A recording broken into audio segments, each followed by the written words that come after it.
바른번역 고전명작 존 스타인백의 진주 9번째. 사람들의 행렬이 가까이 오고 있다는 소식이 발빠르게 전해지자 진주 구매상들은 작고 어두운 사무실에서 긴장하고 경계태세에 들어갔다. 그들은 키노가 도착하면 바로 일을 진행할 수 있도록 서류를 꺼내놓는 한편 자신의 진주들은 책상 속에 넣어두었다. 질라진 진주를 아름다운 진주 옆에 두고 있으면 좋을 게 없기 때문이었다. 키노의 진주가 얼마나 사랑스러운지는 그들도 전해들어 알고 있었다. 진주 구매상의 사무실은 좁은 거리에 다닥다닥 붙어 있었고 창문엔 빗장이 걸려 있었으며 나무 판자가 빛을 차단한 탓에 어둠만이 은은하게 사무실에 들어차 있었다. 뚱뚱하고 느릿느릿한 어느 남자가 사무실에 앉아 키노를 기다리고 있었다. 그의 표정은 자애롭고 인자했으며 그의 눈은 우호적으로 반짝였다. 그는 아침 식사를 잘하고 공손하게 악수를 하는 사람이었으며 온갖 농담을 하는 유쾌한 남자였으나 늘 웃는 가운데서도 상대방의 숙모가 죽었다는 사실을 기억해내며 애도의 눈물을 보일 줄 아는 그런 사람이었다. 오늘 아침 그는 진홍색 하비스쿠스 한 송이를 꽃병에 꽂아서 자신 앞에 있는 까만 벨벳 줄무늬 진주 접시 옆에 놓았다. 그는 바싹 면도를 해서 수염 자국이 파르스름했고 손은 깨끗했으며 손톱은 윤이 났다. 아침을 맞아 가게 문을 열어놓고 그는 오른손으로 손재주를 연습하며 작은 소리로 흥얼거렸다. 그는 동전을 손가락 관절 위에서 앞뒤로 굴려가며 동전이 나타났다가 사라지고 회전하고 반짝이게 만들었다. 동전은 시야에 나타났다가 재빨리 미끄러져 사라졌는데 남자는 심지어 시선을 딴 데 두고도 이런 손재주를 부리고 있었다.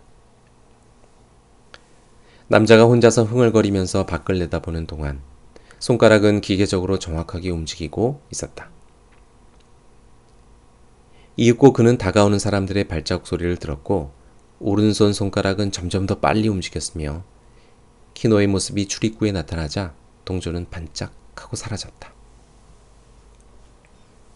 안녕하시오 친구, 뚱뚱한 남자가 말했다. 어떻게 오셨소? 키노는 바깥의 환한 빛에 익숙해 있던 눈을 찡그리며 어둑한 사무실 안을 빤히 바라보았다. 하지만 마주보는 상인의 눈은 흔들림이 없고 잔인하면서도 매의 눈처럼 깜빡이지도 않았다. 그는 얼굴의 나머지 부분으로 웃으며 인사를 건넸다. 그동안에도 그의 오른손은 책상 밑에서 은밀하게 동전으로 부지런히 연습을 계속했다. 진주를 하나 갖고 왔습니다. 키노가 말했다. 후안이 그의 옆에 서서 떨지 않으려고 애쓰느라 코를 약간 킁킁거렸다. 이웃들은 출입구 주변에서 들여다보았고 꼬마 녀석들은 창살을 잡고 올라가 들여다보았다. 꼬마 몇몇은 땅에 엎드린 채 키노의 다리 사이로 그 광경을 구경했다. 진주가 하나 있다고요? 상인이 말했다. 때로는 한 사람이 10몇 개씩 가져오기도 하죠. 어쨌든 진주를 봅시다. 감정을 하고 나서 가장 높은 가격을 쳐주겠소. 그러면서 그의 손가락은 미친 듯이 동전을 놀리고 있었다. 이윽고 키노는 극적인 효과를 본능적으로 연출하기 시작했다.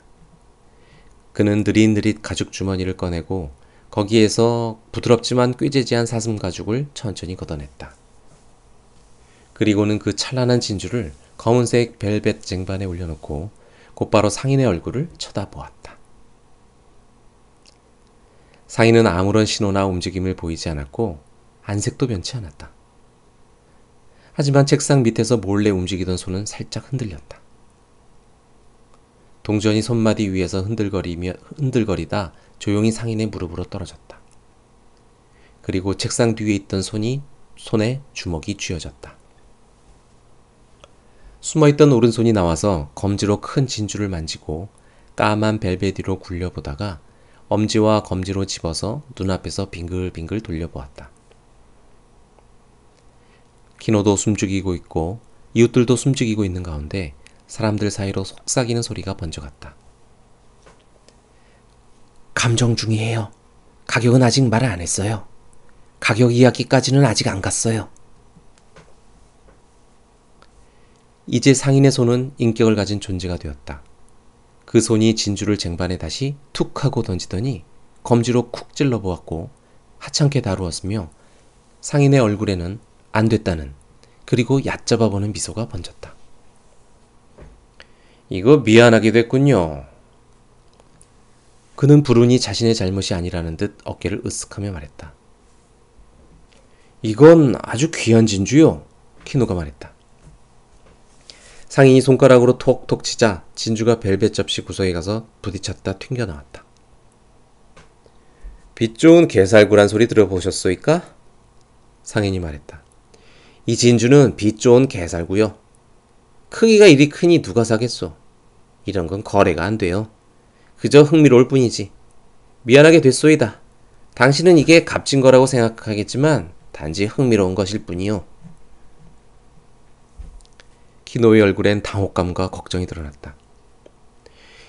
이것은 세상에서 제일 좋은 진주예요. 그가 울부짖었다. 아무도 이런 진주를 본 적이 없단 말이에요. 아니, 그 반대요. 크기는 하지만 투박해. 물론 흥미거리로 어느 정도 관심은 끌겠지. 어떤 박물관에서 조개 껍데기 컬렉션에 추가하려고 가져갈 수는 있겠소이다. 나는 1000페소 쳐주겠소. 키노의 얼굴이 어두워지고 험악해졌다. 5만 페소는 나갈 거요. 그가 말했다. 당신도 알 거야. 나를 속이려는 거지? 중개상은 자기가 부른 가격을 듣고 군중들이 불만스럽게 웅성거리는 소리를 들었다. 겁이 나서 그의 몸이 약간 떨렸다. 나를 비난하지는 마시오. 그가 재빨리 말했다. 나는 단지 감정인일 뿐이요. 다른 사람에게 물어보시오. 다른 사무실에 가서 당신 진주를 보여줘 봐요. 아니, 차라리 그들을 이리로 부릅시다. 아무런 결탁이 없다는 것을 알 수 있게. 어이! 그가 불렀다. 그리고 그의 하인이 뒷문에서 안을 들여다보자 이렇게 말했다. 이봐, 다른 감정사 3분을 모셔와. 이유는 말하지 말고 잠깐 와주시라고 해. 내가 그저 뵙고 싶다고 한다고만 말씀드려. 그리고는 오른손을 책상 뒤로 내리고 다른 농전을 주머니에서 꺼내 다시 손마디 위로 굴렸다. 키노의 이웃들이 수군거렸다. 그들은 바로 이런 일을 염려했었다. 진주는 굵었지만 이상한 색을 띠고 있었다. 그들은 처음부터 미심쩍었다. 어쨌든 1000페소도 놓칠 수 없는 돈이었다. 부자가 아닌 이상 꽤 큰 돈이었다. 그리고 키노가 1000페소를 받아들일 것이라고 짐작했다. 어제만 해도 그는 빌털털이었다. 하지만 키노는 긴장되고 답답했다.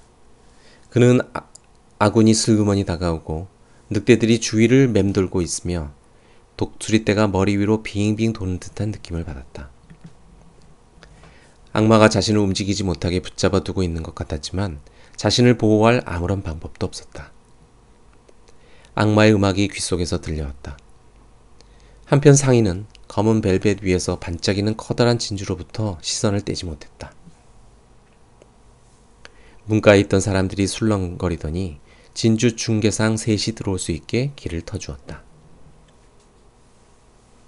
사람들은 말 한마디, 몸짓이나 표정 하나라도 놓칠까봐 조용해졌다. 키노도 조용히 지켜보았다. 누가 등 뒤에서 살짝 잡아당겨 돌아보니 후아나였다.